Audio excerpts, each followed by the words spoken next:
Welcome to Smart Wealth with Joshua. Your daily stock analysis and catalyst talk.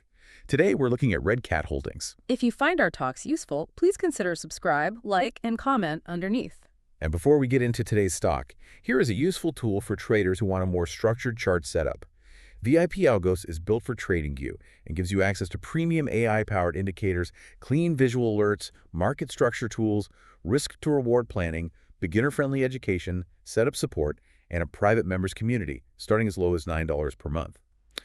If you are trying to improve how you read charts and manage trade ideas, VIP Algos can help make the process easier to understand across markets like stocks, forex, gold, indices, futures, and more. But please remember, trading is risky. VIP Algos is for education and chart analysis only, not financial advice. It does not place trades for you, manage your account, or guarantee results. Always manage risk, do your own research, and never trade money you cannot afford to lose. This is an affiliate link, so I may earn a commission if you use it, at no extra cost to you. Right now, the United States government is legally forbidden from buying drones from, well, the biggest drone company in the world. Yeah, the absolute market leader. Right. And that ban, it's creating one of the most violent, fascinating market breakouts we've actually seen this year. Oh, for sure. It's wild to watch. And you might be listening to this thinking, I've heard this story before, right? A tiny defense stock pumps on some headline and then totally crashes. Which happens all the time. Exactly. And you'd be totally right to be cautious. But today, our mission is to look at RCAT holdings and figure out what is actually happening beneath all that noise. Like, are we just looking at a speculative, headline-driven frenzy here? Or is this company fundamentally equipped to become a lasting provider of military tech? And that is, the crucial distinction we have to make today. Yeah. Because the headlines are just incredibly loud right now. They really are. We are looking at this explosive momentum, and it's largely being driven by reports of a potential, they're calling it a drone dominance policy coming out of the Trump administration. Right. The market is completely digesting this idea of massive financial support for domestic defense tech. Exactly. And RCAT is just sitting right at the center of that storm. But to your point, we can't just stare at the vertical green candles on the chart. No, definitely not. We have to separate the hype from the actual business model here. All right, let's move into the wealth building context. Because, look, there is a very big difference between a quick, 3-day swing trade and an actual wealth building engine that you want in a long-term portfolio. 100%. So to understand the wealth building potential here, you have to look at the structural shift happening in how the military actually buys things.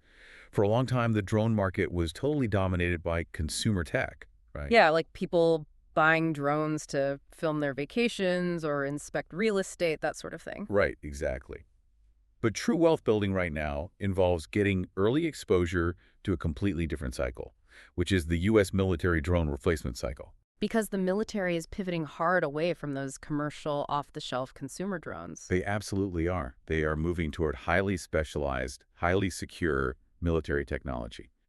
And RCAT is positioning itself as a potential long-term portfolio growth engine here, mostly because defense spending operates in its own isolated ecosystem. Right. It functions entirely independently of domestic consumer weakness. Yes.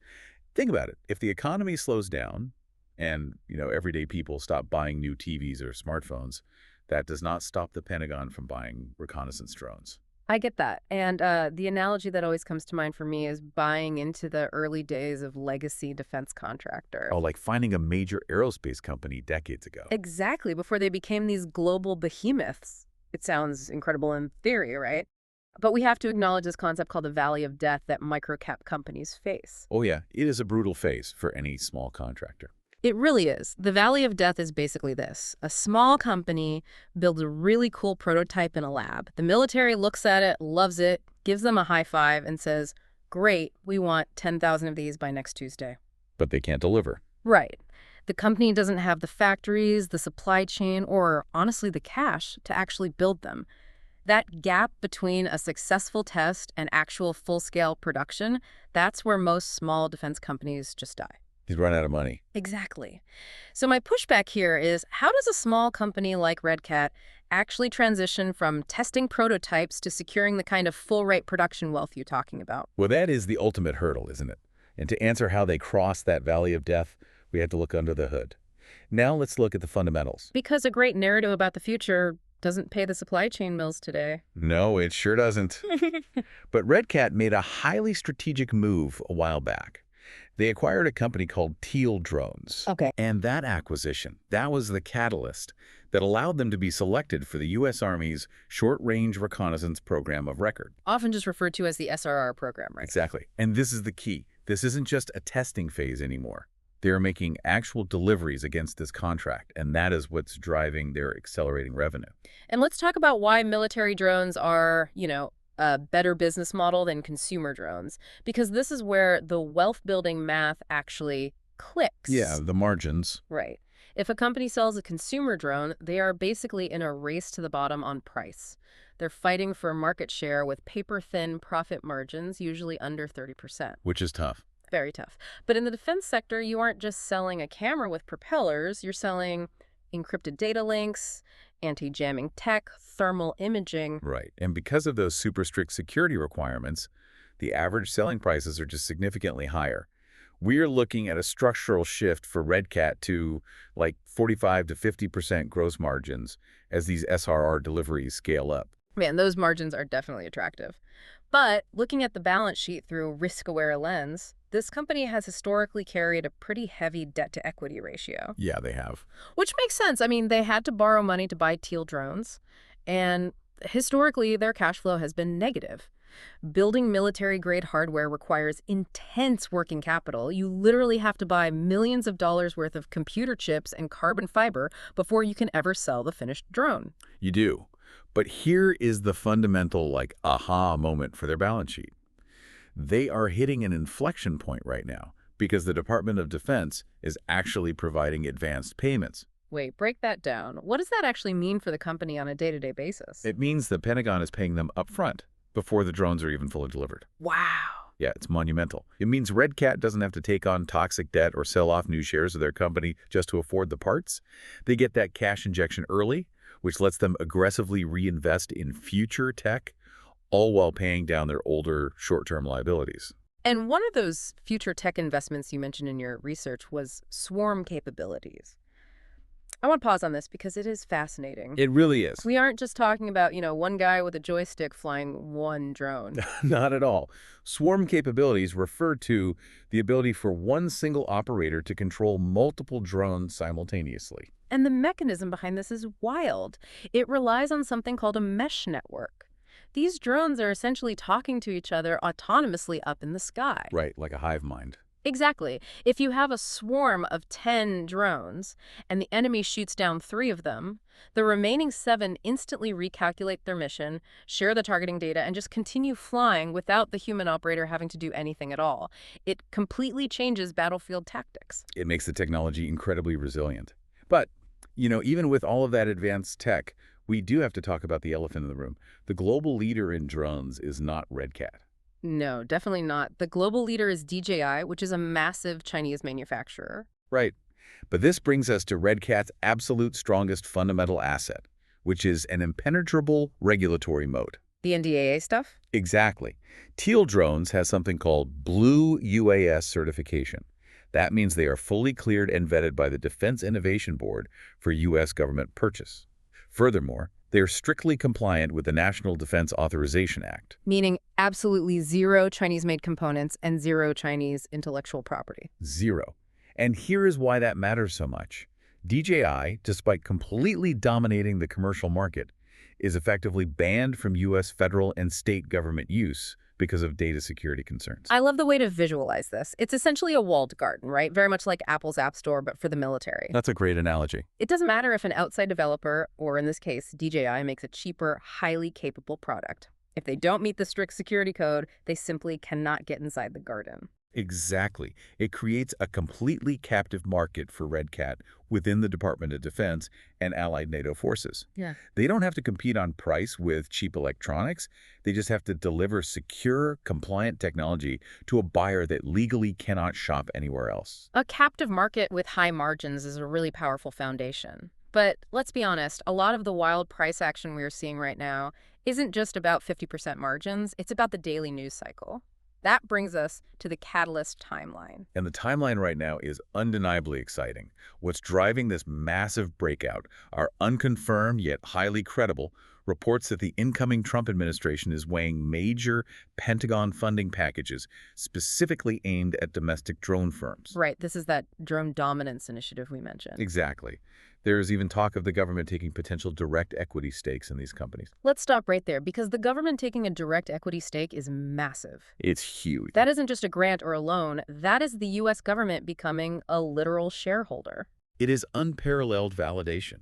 It signals to the entire world that this specific company's technology is vital to national security. Now, we don't know the exact structure yet, whether it would be direct common equity or, non-dilutive grants, similar to what we saw with the semiconductor industry in the CAR-PS Act. Right, the details are still fuzzy. They are, but just the prospect of it is causing the market to entirely reprice the stock. Additionally, we have to look ahead to the middle of 2026. Those upcoming earnings reports are going to be intensely scrutinized for updates on the actual SRR deliveries. Analysts are going to be rebuilding their financial models based on this new funding rhetoric. Let's put a macro lens on this for a second, too. If you look at the broader economy, we have data showing economic growth slowing down, while inflation metrics like core PCE remain stubbornly high. Which is usually a terrible environment for growth stocks. Absolutely. Usually that kind of environment crushes small growth stocks because borrowing money just gets too expensive. But defense tech like RCAT is remarkably insulated from that, because when geopolitical tensions escalate, like, the recent exchanges of strikes between the U.S. and Iran, that historically acts as a bedrock for bipartisan defense funding. Yes, defense is a counter-cyclical safe haven. If a global conflict is brewing, Congress finds the money, regardless of what the Federal Reserve is doing with interest rates. Now let's pivot to the chart. Because the price action over the last few days has been nothing short of violent. It really has. Yeah. The stock is experiencing extreme bullish momentum. We are seeing a sharp gap up, meaning the price opens significantly higher than it closed the previous day, and it is just continuing to break out intraday. It's just ripping. Yeah, making higher highs on incredibly heavy volume. And it's important to note, it's not acting alone either. The entire drone sector is rallying alongside it. And when you say heavy volume, let's just clarify what that means for the listener. Volume is just the number of shares being traded. When a stock jumps up on low volume, it's often just a fluke, or maybe a handful of retail traders. Right, doesn't mean much. Exactly. But when a stock breaks out on massive, heavy volume, it tells you that major capital is flowing in. It confirms the move. It does, but I have to wave a yellow warning flag here. When microcap defense names gap up purely on macro policy shifts and political headlines, it usually creates incredibly volatile short squeeze dynamics. For anyone unfamiliar, could you explain the mechanics of a short squeeze? Sure. So when people short a stock, they are betting the price will go down. To do that, they borrow shares and sell them, hoping to buy them back cheaper later. Okay, makes sense. But when a massive headline drops, like the government might take an equity stake, the stock price rockets upward. Suddenly, those short sellers are losing money rapidly. They're trapped. Exactly. To stop the bleeding, they are forced to buy shares to close out their positions. So you have new buyers coming in because of the good news. Plus, desperate short sellers forced to buy at any price just to escape. It artificially rockets the price upward in a straight line. Which is great if you're already in, but risky to chase. Exactly. I would caution anyone listening against just chasing those vertical green candles without a highly structured risk plan. These types of moves can reverse just as violently as they broke out if the news cycle cools down for even a few days. That is a very fair warning. The velocity is extremely high right now. So what does market sentiment look like? Well, you looked at the quantitative data, but purely from watching the tape, it just feels euphoric. Euphoric is absolutely the right word. The quantitative sentiment scoring is an overwhelming 10 out of 10 for the sector right now. Yeah, if you look at the actual headlines driving this mania, they are incredibly potent. You have financial articles explicitly calling out Trump's drone dominance play and pointing out that the U.S. government may soon own stakes in these stocks. When automated trading algorithms pick up on phrases like government stakes, the buying pressure just feeds on itself. But wait, let's unpack this. The sentiment is a 10 out of 10. The headlines are screaming buy. But if we look at the actual regulatory filings, is the smart money actually buying yet? That is the institutional caveat we have to acknowledge. Right now, there are no concrete 13F filings or insider buying clusters to actually back up this rally. And a 13F is just the receipt that big hedge funds and institutional money managers have to show the SEC every quarter to disclose what they own. So what you're saying is we have this massive rally, but the big institutional players haven't officially shown their receipts yet. Exactly. Right now, this rally is built entirely on the prospect of policy. If the government does follow through and takes a stake via a direct purchase program, it would be the ultimate institutional accumulation event. Right. But right now, today, it remains highly speculative. We are trading on rumors and retail sentiment, not SEC-filed proof of institutional ownership. Which means there is a very real downside vulnerability if those political rumors don't materialize into actual policy. Now let's talk about the risks. Yeah, we definitely need to cover the downside. As someone who focuses heavily on risk management, there are two major traps here that we need to lay out very clearly for you. First is dilution risk. We talked about how expensive it is to build physical military hardware. Very expensive. If this promised government funding package doesn't materialize, RCAT still has to fulfill their contracts. They still have to buy the parts. For a small company, that usually means relying on at-the-market equity offerings. Which essentially means creating new shares out of thin air and selling them into the open market. Right. It's like a company printing their own money to pay their bills. But the problem is, if you own a slice of the company and they suddenly issue millions of new shares, your slice just got significantly smaller and less valuable. It waters everything down. Exactly. That kind of aggressive dilution can absolutely crush everyday shareholders who bought in at the top of the hike cycle. It's a serious risk. What is the second trap? Execution risk. We are talking about a policy sentiment shift right now. This isn't a signed bill on the president's desk. There is a distinct risk that this funding gets tied up in Congress for years. Oh, definitely. Or, even if the money is approved, the Pentagon might just look at the landscape, decide to take the safe route, and give all those equity stakes and funding packages to the massive established prime contractors like Lockheed Martin or Boeing. They could completely bypass a smaller entity like RCAT. Those are very real risks, but I do want to offer a mitigation perspective here, because the downside is actually quite protected compared to a lot of speculative tech plays we see. Oh, so? Remember, the SRR contract and their Blue UAS certification are already secured. They are already funded under previous legislative frameworks, so they aren't starting from zero. Right, they have real business happening. Exactly. If this new drone dominance policy completely fails, or the funding gets diverted to Boeing, RCAT doesn't just go out of business. They simply revert to their baseline SRR revenue. It's not a zero revenue scenario. It is just a return to their fundamental growth trajectory, just without that massive political turbocharge. That is a vital distinction to make. They have a revenue floor built on existing signed contracts. So with everything on the table, what's the final verdict? Based on the research, I am giving RCAT a bullish score of 8 out of 10. Here's the final view. This is the purest domestic play on the rapidly expanding U.S. military drone replacement cycle. It is heavily protected by that walled garden NDAA compliance moat that legally bans its primary global competitor from even entering the space. Which is a huge advantage. Massive. Yes, the stock is breaking out right now on explosive volume due to unconfirmed rumors of direct Pentagon equity stakes. But if that capital actually materializes, it permanently solves their balance sheet risk and triggers a massive long-term re-rating of the company. I am setting the target horizon as a swing to intermediate hold, so roughly 3 to 6 months. That time frame allows you to hold through the current momentum and capture the fundamental re-rating as those military deliveries actually scale up and hit the next earnings cycle. I can agree with the structural multi-year investment view. The military desperately needs non-Chinese drones, and RCAT is uniquely positioned to provide them. But my final warning to anyone looking at this chart right now is this. Today, at this very moment, this is a momentum trade based heavily on policy headlines. Absolutely. And that requires incredibly strict risk management, especially as we head into the next earnings cycle where they will actually have to prove delivery on these promises. Yeah. Always plan your exits before you enter. And before we wrap, think about this. We are looking at a future where reconnaissance and defense rely less on human beings on the ground and almost entirely on autonomous, interconnected AI swarms in the sky. If we are entering an era where wars are fought by autonomous networks, the most valuable defense contractors of the future won't just be the ones building the plastic hardware, they will be the ones writing the smartest code. RCAT is building the hardware platform today, but the really fascinating question is, who is going to control the AI that flies them tomorrow? If you want to build a cleaner trading workflow, you can check out VIP Algos through the link below, starting as low as $9 per month.